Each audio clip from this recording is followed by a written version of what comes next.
Assalamualaikum warahmatullahi wabarakatuh. Pada video kali ini saya akan menjelaskan hasil produk digital bagi tugasan 2. Bagi tugasan 2 kod BMMB 1084 bagi asas tata bahasa Melayu dan BMMB 1094 kemahiran bahasa Melayu. Pertama sekali saya ingin memperkenalkan diri saya terlebih dahulu. Nama diberi Nur Ainun Azwa binti Hashim. Saya merupakan pelajar PPISLP ambilan Jun 2023-2028 dari unit BM2.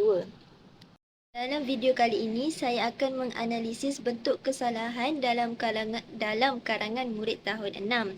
Jadi, subtopik yang akan saya analisis ialah dari segi kesalahan kata, kesalahan ejaan dan kesalahan ayat. Ini merupakan contoh karangan murid tahun 6 yang akan saya analisis, iaitu karangan jenis format catatan. Pada perenggan pertama, terdapat dua kesalahan ayat. Kesalahan yang pertama ialah ayat kurang gramatis. Hal ini kerana ayat pertama dan ayat kedua tiada kesinambungan. Contohnya, saya bangun daripada tidur. Selepas mandi, saya solat subuh. Jadi, saya memperbetulkan ayat ini menjadi saya bangun daripada tidur. Selepas itu, saya mandi dan solat subuh. Sebab kenapa ayat ini kurang gramatis? Kerana pada ayat pertama, murid ini ingin menceritakan bahawa dia bangun daripada tidur. Tetapi pada ayat kedua, dia menceritakan bahawa selepas mandi dia solat subuh. Jadi ayat kurang gramatis. Kesalahan ayat yang kedua berlaku kerana tiada subjek pada ayat tersebut. Contohnya, kemudian, bersiap-siap untuk berjoging dengan ayah dan ibu di taman. Pada ayat ini tiada subjek. Jadi, seperti yang kita tahu, untuk membentuk ayat yang lengkap dan gramatis perlulah mengandungi subjek dan predikat. Jadi, pembetulan bagi ayat yang salah ini ialah kemudian, saya bersiap-siap untuk berjoging dengan ayah dan ibu. Pada perenggan ketiga, terdapat dua kesalahan ayat. Kesalahan yang pertama ialah pada ayat, ibu menyediakan hidangan yang sederhana, iaitu roti bakar dan air coklat. Perkataan sederhana tidak sesuai digunakan dalam ayat tersebut kerana istilah yang digunakan tidak tepat. Jadi, saya menggantikan perkataan sederhana dengan perkataan ringan. Ibu menyediakan hidangan yang ringan iaitu roti bakar dan air coklat. Kesalahan yang kedua pula ialah pada ayat selepas bersarapan, saya akan membantu ibu mengemaskan rumah. Jadi pada ayat ini terdapat pengulangan subjek saya sebanyak 2 kali. Pada perenggan keempat pula terdapat 5 kesalahan. Kesalahan yang pertama ialah kesalahan kata. Contohnya, perkataan Kuala Lumpur dieja dengan perkataan Kuala Lumpur merupakan kata nama khas dan seharusnya dieja dengan huruf besar. Tetapi pada karangan ini, murid mengeja perkataan Lumpur dengan huruf kecil. Kesalahan yang seterusnya ialah melibatkan tanda baca. Contohnya, kami sekeluarga ke Kuala Lumpur, Selangor untuk menghadiri majlis perkahwinan anak buah ayah. Jadi, antara perkataan Kuala Lumpur dengan Selangor hendaklah diletakkan tanda koma supaya ayat menjadi lebih gramatis apabila dibaca. Kesalahan yang ketiga ialah kesalahan pada perkataan nasi biryani.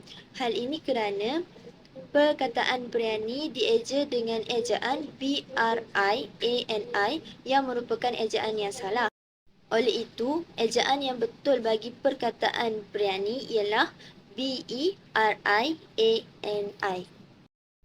Kesalahan yang seterusnya ialah kesalahan ayat. Contohnya, kami juga berpeluang untuk menyaksikan persandingan pasangan pengantin.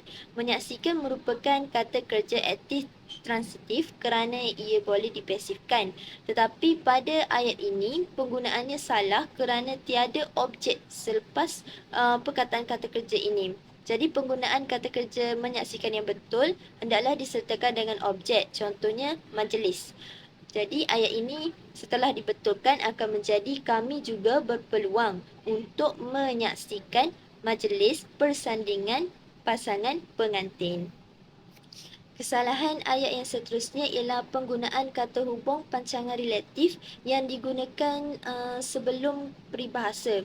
Contohnya, um, menyaksikan majlis persandingan pasangan pengantin yang seperti pinang dibelah dua. Apabila menggunakan peribahasa, kata hubung hendaklah ditiadakan. Jadi ayat yang betul ialah kami juga berpeluang untuk menyaksikan majlis persandingan pasangan pengantin seperti pinang dibelah dua.